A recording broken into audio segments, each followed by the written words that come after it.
Ang grupong Kami ang Batang 90s nakisali rin daw sa pag-post ng mga throwback na libangan. Pero ang caption naman nila, let's not confuse the kids nowadays. Ang layunin daw kasi ng kanilang samahan ang maibahagi sa mga mas nakababatang henerasyon ang mga bagay na nagpasaya at nagpakulay sa kanilang pagkabata. Masaya kami ng grupo namin na na-share namin sa mga mas bata sa amin yung naranasan namin dati. Kasi nung panahon namin, hindi naman kami basta nasa loob lang ng bahay nagdududut-dut eh. Mas more on sa kalye kami lumaki. Kahit na simpleng lupa lang, pwede na kaming mag-enjoy. Kahit pa karamihan sa kanila, may trabaho na at kanya-kanyang mga pamilya. Nagkikita-kita pa rin daw sila para sama-samang bumalik sa kanilang pagkabata. Sa pamamagitan ng mga larong nauso noong kapanahunan nila. At para mas masaya, dinadala rin nila ang kanya-kanyang koleksyon ng mga laruang pumatok noong dekada 90. Okay, mga ka-wonder, sila yung mga batang 90s at aalamin natin kung bakit batang 90s. Kasi ako millennials. Bakit nga ba batang 90s? Kaya po naging batang 90s kasi po mga pinanganak po ng 80s na lumaki sa panahon ng dekada ni Delta. Kumbaga nung 90s, kayo yung mga 5, 7, 6 years old. Opo. Nakakatawa. Eto, ano tawag ito? Fishing game. Fishing game. Ano to eh, may magnet, tapos gaganon ka. Paanda rin natin ha. Oo, ay, ang hirap. Yung kalaro ko noon ng yaman, mayaman yung kapitbahay namin. Madami. Yung mayaman niya, mahal-mahal niya. Tapos, hindi, siguro nag-ipon kayo. Nag-ipon yung nanay niyo para sa iyo. Yung aginaldo po namin. Ayun. Pinasubok naman nila sa akin ang tinatawag na windpipe balancing board. Oo naman.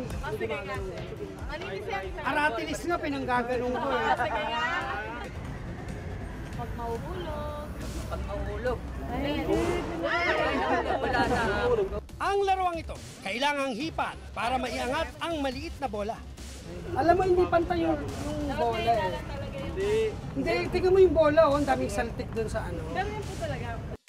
Pero may isang laro noon na talaga namang nakahiligan ko rin. Ang sipa.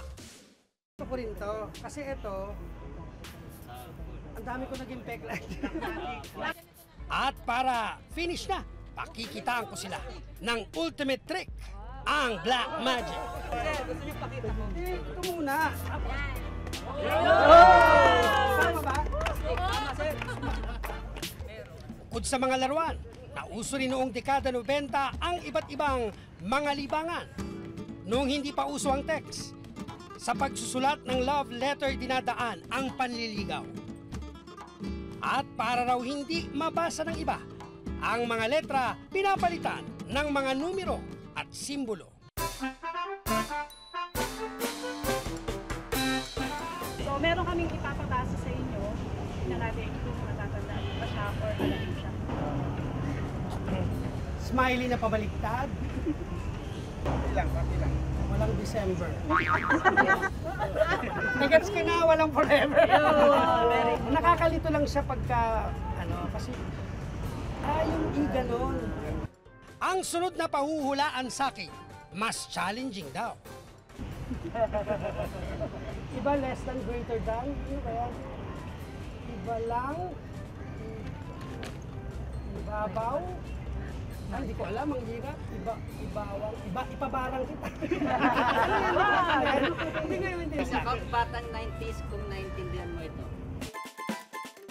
Pero ang mga libangang ito, alam pa kaya ng mas nakababatang henerasyon? Para alamin ang kasagutan, nagtanong-tanong kami sa mga millennial. Ang isang ito, sinubukan pang baligtarin ang mga salita. Wala. Sec 26. Tapos 2012 either. Sa 10 kabataan na aming tinanong, 2 lang ang nakasagot ng tama. Isa kang batang 90s kung nababasa mo to. Walang forever. Sa bayan ng Marilao sa Bulacan, major throwback daw ng mga laruan ang matatagpuan. Ang bahay makabayan, tahanan ng samut-saring mga laruan na nauso hindi lang noong dekada 90 kundi noon pang dekada 70. Koleksyon ito ng profesor at cultural advocate na si Jimmy Salvador Corpus. Bago pa man daw tuluyang nawala ang mga laruang ito, naisipan daw niya itong itabi para kahit paano may makapagpapaalala sa kanya na minsan siyang naging bata. Ang mga laruang nakolekta ni Jimmy, tinatawag daw na folk arts toys o mga laruang naging parte ng kultura at kasaysayan. Kasi nung araw, ang laruan naman kasi hindi lang naman kasi siya basta laruan na masasabi mo na laruan lang eh. Kasama dito yung pagbuo ng isang laruan na nakaangkla sa ating kultura, sa ating kasaysayan. Kung titignan mo, yung mga materyales na ginamit nila dito, partikular na makikita mo lang sa paligid natin. Di ko aaminin na may gusto sa'yo kahit halatang na.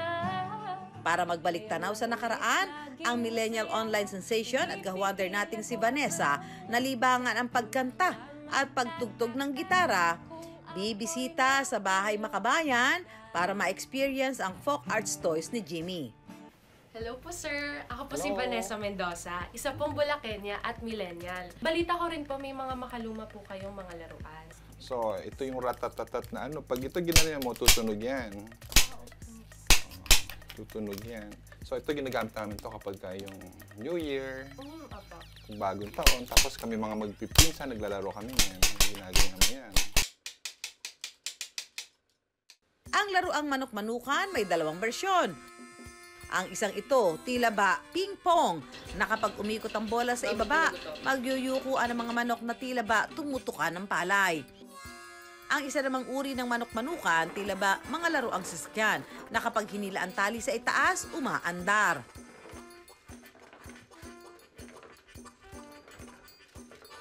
Ang paboritong anak ni Tatay.